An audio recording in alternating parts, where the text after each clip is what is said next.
आपण आज बोलणार आहोत दिवेआगरबद्दल, जे महाराष्ट्राच्या किनारपट्टीवर वसलेलं एक गाव आहे. पण खरं तर ते फक्त एक गाव नाहीये, तो आहे कोकणचा आत्मा. चला याच आत्म्याचा शोध घेऊया. काय सुंदर विचार आहे नाही का? समुद्राच्या लाटा आठवणींसारख्या नसतात का? आणि हे वाक्य ना दिव्यागरला अगदी परफेक्ट लागू होतं. असं वाटतं की इथली प्रत्येक लाट किनाऱ्यावर एक नवीन गोष्ट घेऊन येते आणि आत दडलेल्या जुन्या कथांची आठवण करून देते.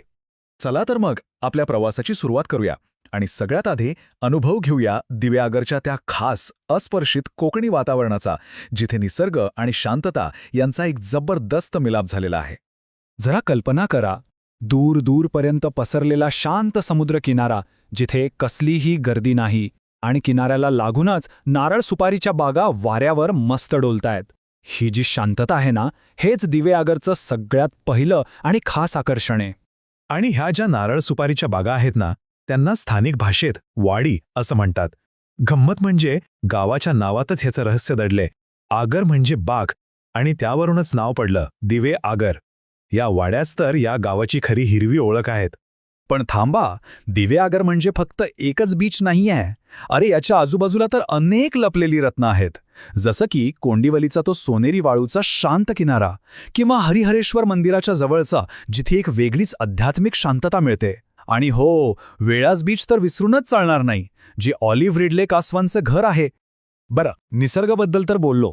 आता वळूया या गावाच्या आध्यात्मिक बाजूकडे. चला, इथल्या मंदिरांच्या आणि त्यांच्या मागे दडलेल्या काही अविश्वसनीय कथांच्या जगात जाऊया.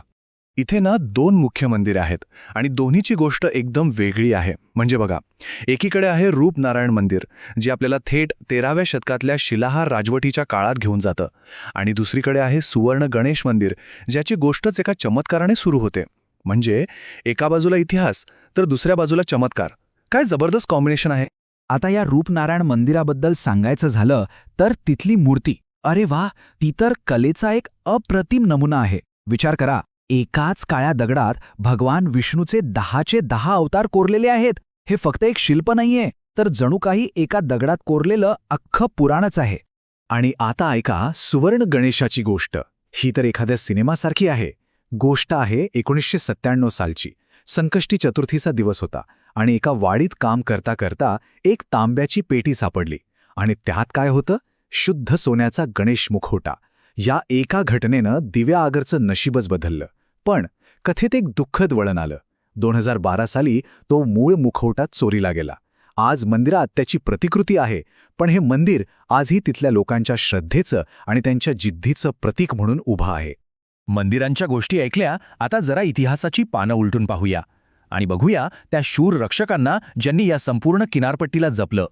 आज जी शांतता आपण अनुभवतो ती मिळवणं इतकं सोपं नव्हतं. मग प्रश्न येतोच की कोणी केलं या किनाऱ्यांचं रक्षण? कोण होतं ते? हा प्रश्न आपल्याला थेट इतिहासाच्या गर्भात घेऊन जातो. आणि ह्याचं उत्तर मिळतं आपल्याला इथल्या 2 भव्य किल्ल्यांमध्ये. एकीकडे आहे समुद्राच्या छाताडावर उभा असलेला मुरुड जंजिरा, सिद्धींनी बांधलेला असा किल्ला जो कधीच कोणी जिंकू शकला नाही, एक खराखुरा अभेद्य जलदुर्ग. तर दुसरीकडे आहे सावित्री नदीच्या मुखावर पहारा देणारा बाणकोट किल्ला, जो मराठ्यांच्या शौर्याची साक्ष देत आजही उभा आहे. खरं तर हे किल्ले आपल्याला याच गोष्टीची आठवण करून देतात की मराठ्यांचा इतिहास म्हणजे फक्त पुस्तकातल्या दृष्टी नाहीयेत. तो या दगडादगडांमध्ये जिवंत आहे. तो आजही आपल्याला प्रेरणा देतो आणि उद्यासाठी एक मार्गही दाखवतो. चला तर मग इतिहासाच्या सफरीवरून पुन्हा आजच्या दिवेआगरमध्ये येऊया आणि आता बोलूया त्या खऱ्याखुऱ्या कोकणी अनुभवाबद्दल, जो इथे आल्याशिवाय पूर्णच होऊ शकत नाही. अहो, कोकणात येऊन जर मासे खाल्ले नाहीत तर मग काय केलं? इथली ताजी कोळंबी, गरमागरम कुरकुरीत तळलेली सुरमई, तोंडाला पाणी सुटलं ना? आणि या सगळ्या पदार्थांना जी खरी चव येते, ती येते इथल्याच वाड्यांमधल्या ताज्या नारळामुळे.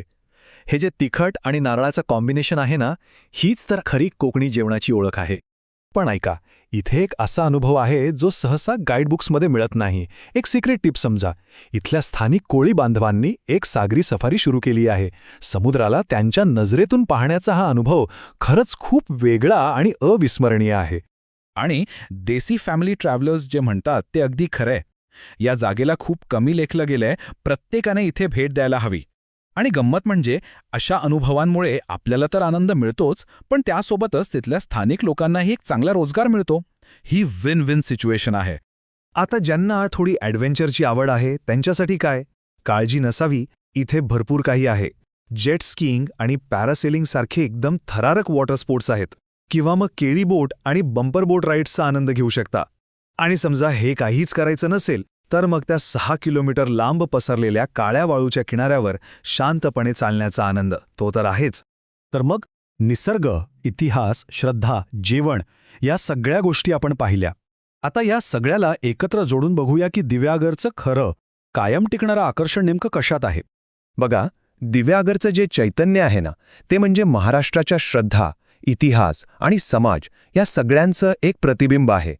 जशी पंढरपूरच्या वारीत लाखो लोकांची श्रद्धा एकवटते, तशीच काहीशी श्रद्धा इथल्या मातीत, इथल्या लोकांमध्ये घट्ट रुजलेली आहे. तर दिव्यागरच्या या प्रवासातून परत जाताना आठवणींच्या पोतडीत काय काय असेल?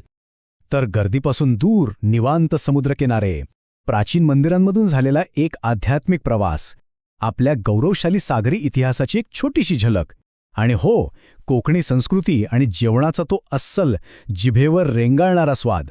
आणि जाता जाता एक प्रश्न जो विचार करायला लावणार आहे. काय होतं जेव्हा एखादं शांत छोटंसं किनारपट्टीचं गाव प्राचीन इतिहासाचं, दंतकथांमधल्या खजिन्याचं आणि एका संपूर्ण प्रदेशाच्या आत्म्याचं रक्षणकर्तं बनतं? मला वाटतं ह्याचं उत्तर दिव्यागरच्या प्रत्येक लाटेत आणि तिथल्या वाळूच्या प्रत्येक कणामध्ये दडलेलं आहे.